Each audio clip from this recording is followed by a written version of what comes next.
The film begins in 1944 with John Christie murdering an acquaintance called Muriel Eady. He lures her to his flat at 10, Rillington Place by promising to cure her bronchitis with a special mixture, then incapacitates her with town gas, strangles her with a piece of rope, and, it is implied, has sex with her corpse. He buries her in his flat block's communal garden, and whilst digging the grave he accidentally uncovers Ruth Fist, one of his previous victims. In 1949, Tim and Beryl Evans move into 10, Rillington Place, West London, with their infant daughter Geraldine.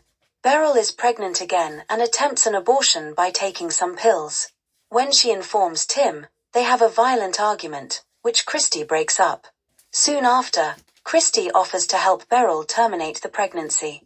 He pretends to read a medical textbook one day in an effort to convince Tim of his expertise. Tim is essentially illiterate and cannot tell that Christie is lying. The Evanses agree to let Christie perform the procedure.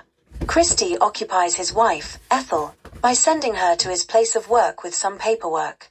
He grabs his killing tools, makes a cup of tea, and heads upstairs to Beryl.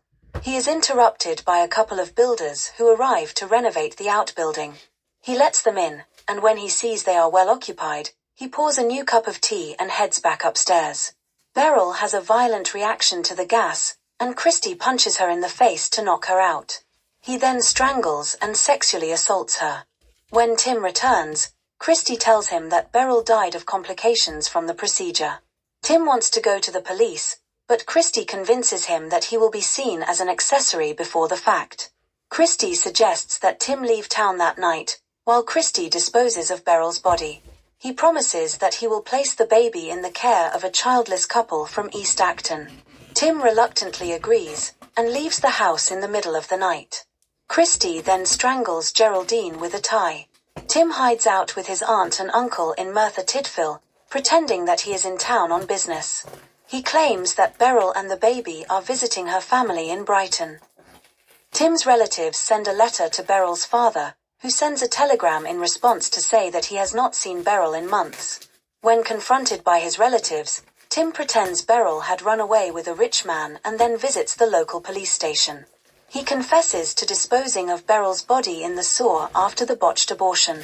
3 London police officers lift the manhole, but do not find Beryl's body. A search of 10, Rillington Place eventually uncovers the bodies of Beryl and the baby in the washroom, where Christie hid them. When Tim is brought back to London, he is charged with the murders of his wife and daughter. In shock and despondent over the news, he confesses to both crimes, though he is guilty of neither. During his trial, Christie is a key witness.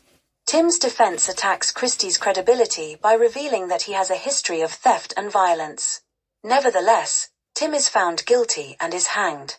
2 years after the trial, Ethel begins to fear her husband, and informs Christie she will move out to stay with relatives.